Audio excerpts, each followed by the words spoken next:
Excavation हुई थी 1951 में 1951 में एक्सकवेशन हुई थी 1951 में सोमनाथ पे 1951 में मैंने आपके बीच में नहीं बोला था शायद मैंने आपके बीच में नहीं बोला था 1951 में एक्सकवेशन हुई थी। हमारी हिस्ट्री में काफी ऐसी चीजें हैं जो बुरी हैं, जो लोगों को अच्छी नहीं लगेंगी, जिससे लोगों की धार्मिक भावनाएं हर्ट होगी। ये दिक्कत है इतिहास के अंदर। इतिहास के फैक्ट्स को रखिए आप, जिसने जो किया था, और जनता को डिसीजन लेने दीजिए। लेकिन ये नहीं होगा कि छुप आएगा कि अब मैं आपके बीच में नहीं बोलता हूं।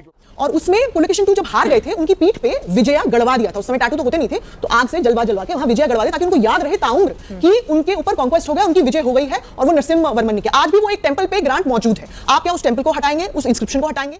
अगर आप इतिहास पे आ जाएं तो कितनी ऐसी बुराइयां हैं हमारे इतिहास की जो लोगों के धर्म को बहुत हर्ट करेंगी। क्या आप हर चीज में अपने ही इतिहास को तोड़ रहे हैं? Is India on a war path कि हम अपनी ही इतिहास को तोड़ने की कोशिश में लगे हुए हैं? ये कहना है, देखिए आज के मुसलमानों को कोई नहीं कह रहा भाई तुमने करवाया। एक जमाना था, उस जमाने में जातियां हुई हैं, तो आप उन जातियों का ठीकरा अपने सिर पर उठा करके क्यों चल रहे हैं? देश में औरंगजेब की कब्र को लेकर एक नया मुद्दा छिड़ गया है, और जिसमें कि विश्व हिंदू परिषद और बजरंग दल वाले मांग कर रहे हैं कि उस औरंगजेब की कब्र को तोड़ दिया जाए। और इसी मुद्दे पर अभी पूरा घमासान चल रहा है। इस पूरे वीडियो में आप देखेंगे दो इतिहासकार का आमना सामना होता है और किस तरह दोनों में बहुत ही ज्यादा बहस छिड़ जाती है। और सुनिए इन दोनों के अपने अपने मत को। तो चलिए शुरू करते हैं। डॉक्टर रुचिका शर्मा जी, सीधे आपके पास आते हुए, इतना आसान होगा क्या कब्र को हटा देना? चित्रा जी, यहाँ दो बहुत इंपॉर्टेंट मुद्दे हैं। एक तो ये है कि क्या औरंगजेब क्रूर शासक था, और दूसरा, अगर कोई क्रूर शासक है उसकी हिस्ट्री के साथ छेड़छाड़ करना, उसको ऑब्लिटरेट करना, उसको डिस्ट्रॉय करना कहाँ तक सही है? बात तो सही है। मैं सेकंड वाले पे पहले आऊंगी। हमारी हिस्ट्री में काफ़ी ऐसी चीज़ें हैं जो बुरी हैं, जो लोगों को अच्छी नहीं लगेंगी, जिससे लोगों की धार्मिक भावनाएं हर्ट होंगी। मैं एग्जाम्पल के साथ ये बात करूंगी। एक कुरम पल्लव ग्रांट करके एक इंस्क्रिप्शन है, जहां पर पल्लव राजा थे नरसिम्हा वर्मन, और वो उन्होंने चालुक्य राजा, बड़े फेमस चालुक्य राजा थे पुलकेशिन II, उनके खिलाफ मोर्चा किया था। और उसमें पुलकेशिन II जब हार गए थे, उनकी पीठ पे विजया गड़वा दिया था। उस समय टैटू तो होते नहीं थे, तो आग से जलवा के वहां विजया गड़वा दिया, ताकि उनको याद रहे ताउम्र कि उनके ऊपर कॉन्क्वेस्ट हो गया, उनकी विजय हो गई है, और वो नरसिम्हा वर्मन ने किया। आज भी वो एक टेंपल पे ग्रांट मौजूद है। आप क्या उस टेंपल को हटाएंगे, उस इंस्क्रिप्शन को हटाएंगे? एग्जाम्पल नंबर 2, वीर राजेंद्र चोला करके एक बहुत महान चोला शासक थे।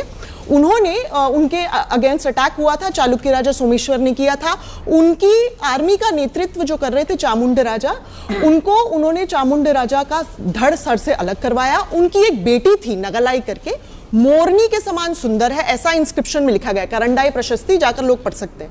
उन्होंने नाक काट दिया उस लड़की का इस वॉर से कुछ लेना देना भी नहीं था। शी वॉज अ सिविलियन, तो उसका नाक काट दिया। उनकी जो पत्नी थी, उनकी जो माँ थी, उनकी जो भी जितने भी हरम में उनकी रानियां थी, उनको उठाकर ले गए, उनको लूट लिया। ये भी एक मंदिर के ऊपर ग्रांट मौजूद है। आप उसको तोड़ेंगे क्या?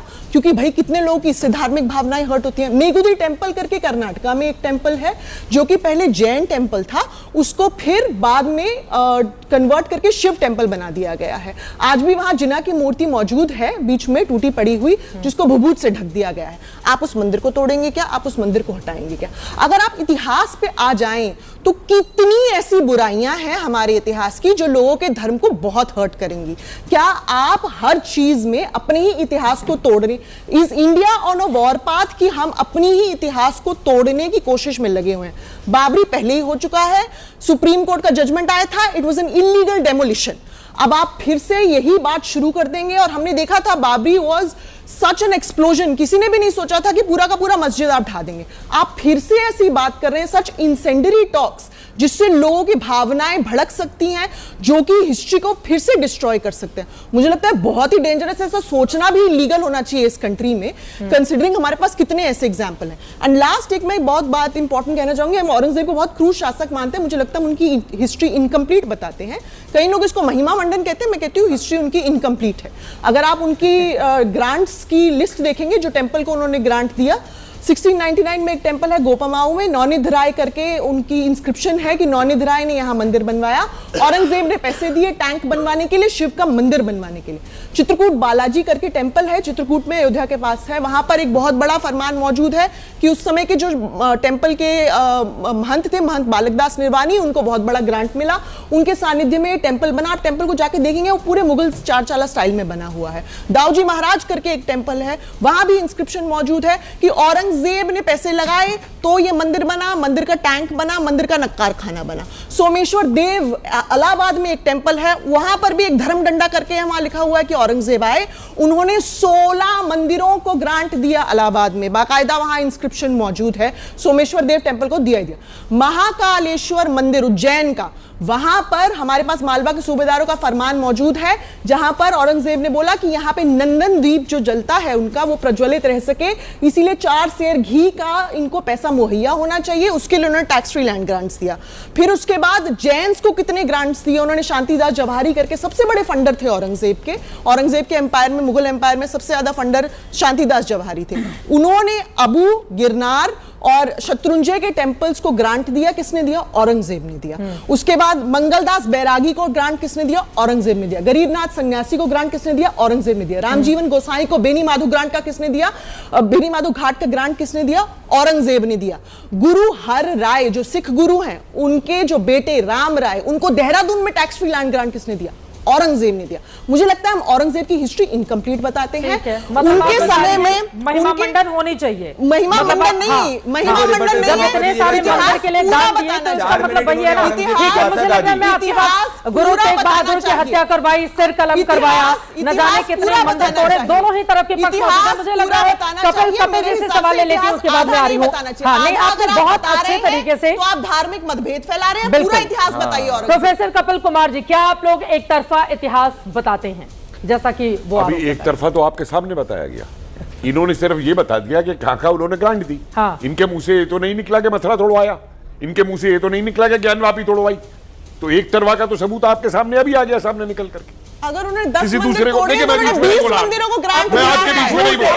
10 मैं आपके मंदिर बीच में तोड़े नहीं हैं तो 20 बोला। मंदिरों मैं को आपके ग्रांट बीच में दिया नहीं बोला। है। देखिए, जब आप बोल रही थी वो प्रॉपर बिल्कुल thesis शांति है से सुन रहे थे। अपने भाई कपिल कुमार जी समझिए, मेरा ये कहना है कि एक इतिहासकार के नाते जब उसने तोड़वाए हैं या कहीं ग्रांट भी दी है, तो हमको सारा अवलोकन करके फिर देखना चाहिए कि क्या कारण से तोड़वाए, क्या कारण से ग्रांट। ये है इतिहासकार का। इतिहासकार का ये काम नहीं है कि एक गिरवाता चला जाऊं और दूसरी को मैं एक तरफ करता जाऊं। इसलिए इतिहासकार मत कहें अपने आप। ये पार्टी लाइन है, पॉलिटिकल लाइन। इतिहासकार अगर है तो इतिहासकार दोनों साक्ष्य सामने रख के उनके ऊपर अपना जजमेंट देगा। खाली एक साक्ष्य के ऊपर नहीं जाएगा, जैसे शुरू हो जाता है कि उसने बनवाए किया। देखिए औरंगजेब का, देखिए ये तो छोड़िए।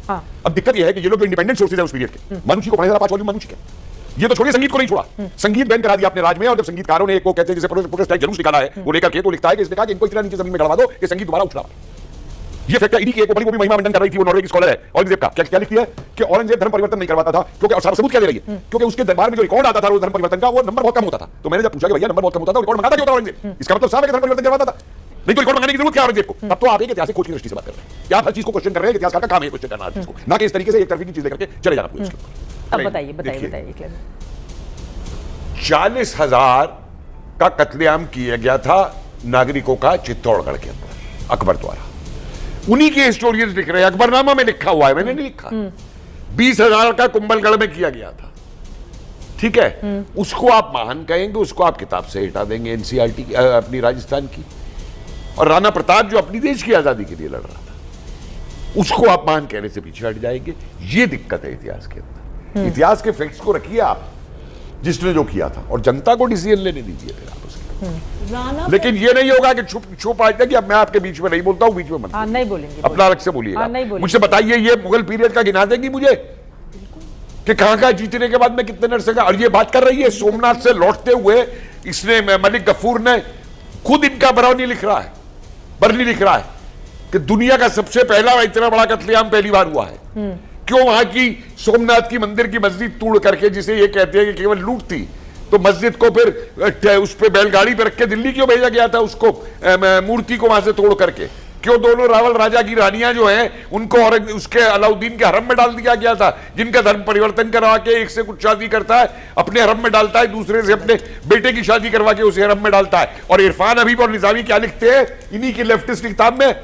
दे were respectfully sent to Delhi the motive was not loot, motive was only loot, not religious. Religious नहीं था तो मुझे बताइए, मूर्तियां तोड़ के काबुल तक में जो है जाकर के वहां पे लगवाई गई, साक्ष्य मौजूद है।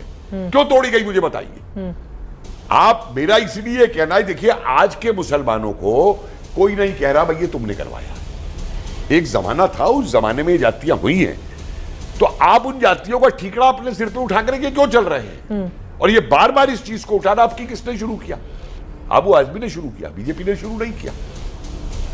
बीजेपी को तो सूट कर गया ना, बीजेपी तो इंतजार में बैठी रहती है, कोई लेकर आए, मुस्लिम नाम जुड़ा हुआ आक्रांता, और उसके बाद फिर पूरा माहौल बना दे। अकबरनामा में जो लिखा है उसको तो बताए, बाबरनामा में जो लिखा है वो तो बताइए। मैंने तो नहीं लिखे, बीजेपी वालों ने तो नहीं लिखे ना बाबरनामा और अकबरनामा।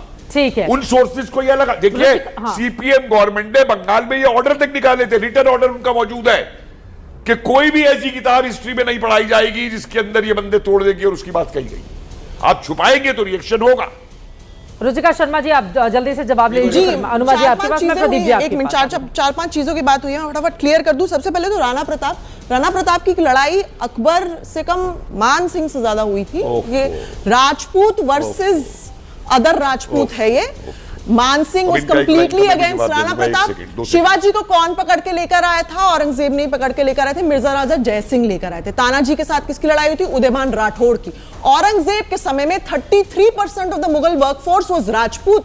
सबसे ज्यादा काम मुगलों के लिए राजपूत कर रहे थे। औरंगजेब के टाइम में उन्होंने इंक्रीज ही किए राजपूत की फौज। अगर वो हिंदू धर्म के खिलाफ होते तो वो कम करते अपने मनसबदारी सिस्टम में राजपूत। फोर्स्ड कन्वर्जन का मिथ मैं एक बारी बस्ट कर दूं। 1826 में मॉन्सोर एबेर करके एक यहाँ पर ट्रैवलर आए थे। वो अपनी किताब में लिखते हैं कि हिंदू इज टू मुस्लिम का रेशियो 1:6 है। 16% के तकरीबन मुस्लिम पॉपुलेशन है। उसके बाद अंग्रेजों का जब सेंसस होता है 1920s में, तब वो पॉपुलेशन बढ़ के 1:4, मतलब 25%। दिस इज सबसे ज्यादा जो मुस्लिम पॉपुलेशन इंक्रीज हुई है इस कंट्री में, वो अंग्रेजों के टाइम पे हुई है, मुगल टाइम पे नहीं। अगर मुगल तलवार के दम पर फोर्स कन्वर्जन कर रहे होते तो मालाबार में इतना मुस्लिम मेजॉरिटी नहीं होता जितना कि अभी है। मालाबार में सबसे कम मुगल रूल रहा, वहां पर क्यों इतना मुस्लिम मेजॉरिटी है? तो ये कोई आइडिया ही नहीं है कि उन्होंने तलवार के दम पर ये कन्वर्जन करवाई। इसका जीरो हमारे पास एविडेंस है। सोमनाथ का एक पॉइंट मैं क्लियर कर दूं, ये जो बोला जाता है कि बार बार अलाउद्दीन खिलजी भी गए, औरंगजेब ने भी तोड़वाया, ये सब बिल्कुल गलत है। एक्सकवेशन हुई थी, एक्सकवेशन हुई थी 1951 में। 1951 में एक्सकवेशन हुई थी। 1951 में सोमनाथ पे 1951 मैंने आपके बीच में नहीं बोला था सर, मैंने आपके बीच में नहीं बोला था, 1951 में एक्सकवेशन हुई थी। बीके थापर के अंडर सोमनाथ की मैडम ये बहकावा नहीं चलेगा। मिले हैं, 3 फेजेस मिले हैं। ओरिजिनल ठीक है, पता नहीं मुझे नहीं पता है, लेकिन ऐसी बहुत सारी बातें हैं, इतिहास मैंने पढ़ा हुआ है। मुझे लगता है बहुत सारी बातें आपके यहाँ पर फैक्ट के हिसाब से सही पता नहीं।